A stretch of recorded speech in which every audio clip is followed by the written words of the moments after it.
Allah subhanahu wa ta'ala may this a blessed evening for all of us, and especially for those who have passed away from our gatherings and expect on Laylatul Jumu'ah some gifts from their loved ones.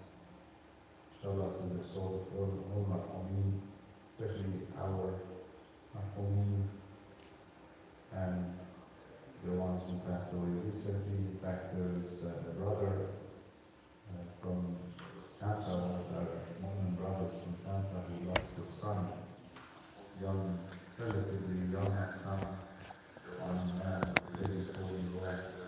Inshallah, for him and all the Marhumin, his name is Harun Mansour, son of Hajj Ghassan Mansour. Inshallah, for him and all the Marhumin, we recite Al-Fatiha ma salat ala Muhammadin wa ali Muhammad.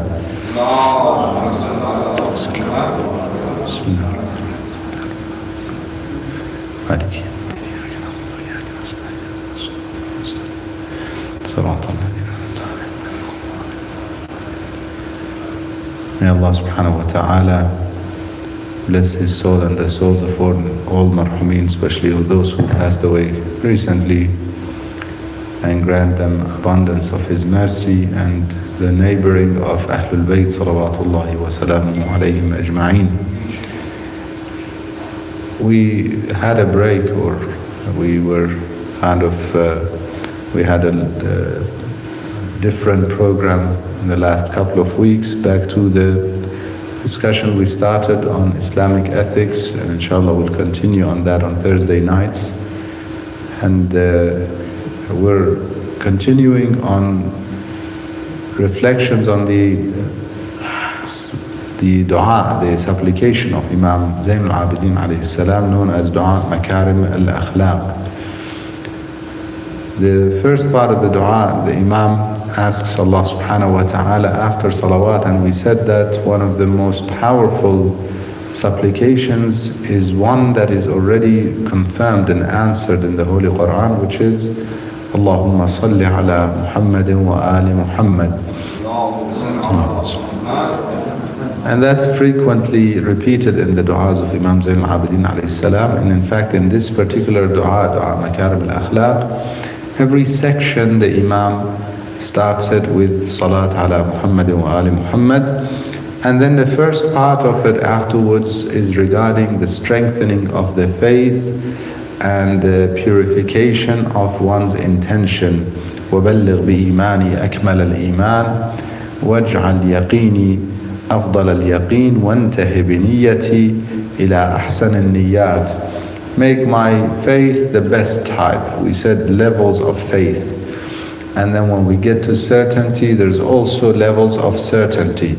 And so the Imam is asking for the highest level of certainty. We said examples are like the one who sees the smoke, and one who sees the actual fire, one who actually, or one who hears about it, sees it, and eventually one who actually feels it or has the, touches the fire.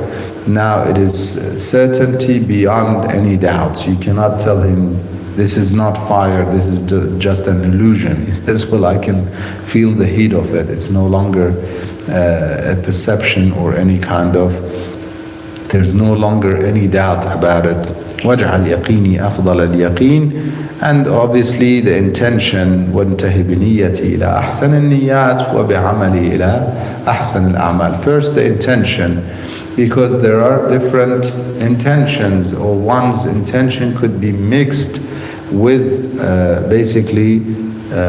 different, or one's good intention could get mixed with not so good intentions. For example, somebody wants to do something for Allah subhanahu wa ta'ala for the sake of God, humanity, a good act, and out of a sudden a lot of praising, a lot of perhaps recognition. Next thing is he or she may start feeling proud about it and start doing things more so for that part, for that aspect, for recognition, for wal-'iyadhu billah.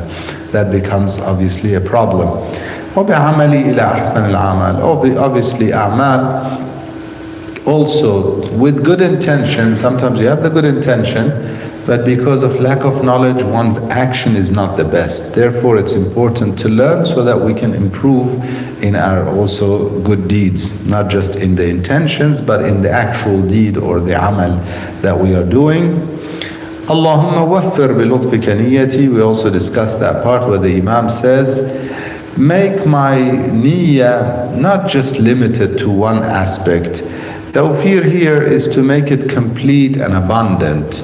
In other words, make me have good intentions beyond simply prayers and fasting. I mentioned this. Sometimes we think niyyah has only got to do with prayers. So when we stand up on the prayer mat, we say, okay, how do I make the niyyah? Or sometimes people ask me, what's the intention for some dua or salat or amal that we are doing? Niyyah should be beyond that. Niyyah should include even simple things that we do in life. Drinking water could be with the intention of serving God, getting the strength to serve God. Going to sleep, asking God for another day so I can serve more, I can be more useful for the humanity, for the society. وَصَحِّحْ بِمَا عِنْدَكَ يَقِينِي. Also, tasheeh al-yaqeen here is very important. Some may think that they are certain and their certainty is correct when their certainty might be in the wrong direction. For example, there are some who are influenced or brainwashed in some cases by Wahhabi, for example. And so they think that their certainty about Tawheed, monotheism, and the oneness of God is better than anybody else's, and they start acting like Shaitan, like Iblis. Shaitan, what he did is he says, I worship God, but I don't want to accept anyone else. Okay, that's arrogance. When he was given the command from God to prostrate towards Adam in respect of this magnificent creation of God, and the fact that God chose Adam and did not choose him, he refused that order. He was not willing to obey that order of God. And these people are very much similar in the sense that God tells us that the means to him is his prophet and the family of his prophet. He tells us, أطيعوا الله وأطيعوا الرسول. Yet when it comes to the messenger and his family, they dismiss them. So this is important that one constantly researches questions to learn, questions in order to improve in his faith and obviously certainty. وَاسْتَصْلِحْ بِقُدْرَتِكَ مَا فَسَدَ مِنِّي. This is a very powerful one. The Imam is asking and teaching us to ask God that so many things go wrong with me. Generally speaking, and I've said this before, Allah subhanahu wa ta'ala created good, did not create evil. Nobody is born evil. No child is born evil. According to Islam, contrary to other groups of faith that may think or suggest otherwise, in Islam we believe that God creates good. Everything that God created and everyone that God created is absolute pure good. Environment and the free will and certain abilities or skills or certain characteristics of us human beings, including our whims and desires, if they are not controlled, they lead to certain evil acts. It is not that God created evil, it is the fact that we allowed it. And so if we allow it, we teach it to our children, our environment, and so on. So certain things go bad. Fasad is when something goes bad, off. We say, fasadat al-fakiha, the fruit has gone bad, has gone off. The fruit is beautiful, it's sweet, it's very good, but sometimes due to the environment, that fruit becomes bad, ends up having some defect. And so sometimes us as humans, despite the fact that God created us so good and pure, we may get some defects. And so the Imam is teaching us to ask Allah subhanahu wa ta'ala through His might, biqudratika, to fix and improve and correct what has gone wrong with me, what is corrupt about me. Ma fasada minni. Why? Through His might. One thing we have to understand is everything happens through the will of Allah subhanahu wa ta'ala. If it's not with His permission and will, nothing could happen. That's one thing. This is one aspect. Another one, perhaps the Imam, again, when we are reading the words of the Ma'sumin, the infallible ones, we interpret them or explain them to the best of our ability and knowledge, and some of what is shared from our teachers and great scholars. Otherwise, the words of the Ma'sum, the words of the infallible, is above us. It's it's not exaggeration. It's like a professor of some field at university teaching, and a high school student sitting there listening. Yeah, they could get some things here and there. Some high school student might become extremely arrogant and say, I understand everything that he is saying and I can explain it all. Or some may become even more arrogant and say, I know more than him. We've seen those types. Whereas, inshallah, we ask Allah subhanahu wa ta'ala to grant us the ability to continue being humble, or to stay within our limits and understand our limits. رحم الله امرؤ عرف قدر نفسه or عرف قدره فوقف عنده. God has mercy on those who know their value and therefore, or their status, and therefore they stay there. They don't think, I am so big, I know it all. So here, what we are suggesting with the وَاسْتَصْلِحْ بِقُدْرَتِكَ مَا فَسَدَ مِنِّي, that the Imam is not just asking God because everything happens through the power of God, but also through His power, because it takes a lot of power sometimes to change one. This is very important to understand. One, especially when we become in a certain habit, when we become used to, or it becomes part of our second nature to act in a certain way, and say that part of our second nature is corrupt. For example, those who have the disease of, and I'm not speaking of the physical diseases here, like smoking and addiction to smoke, or addiction to other substances, addiction to certain bad habits in terms of ethics and morality. For example, addiction to slandering or speaking ill of people in their absence, or backbiting, if you wish, ghiba. Some have an addiction of that.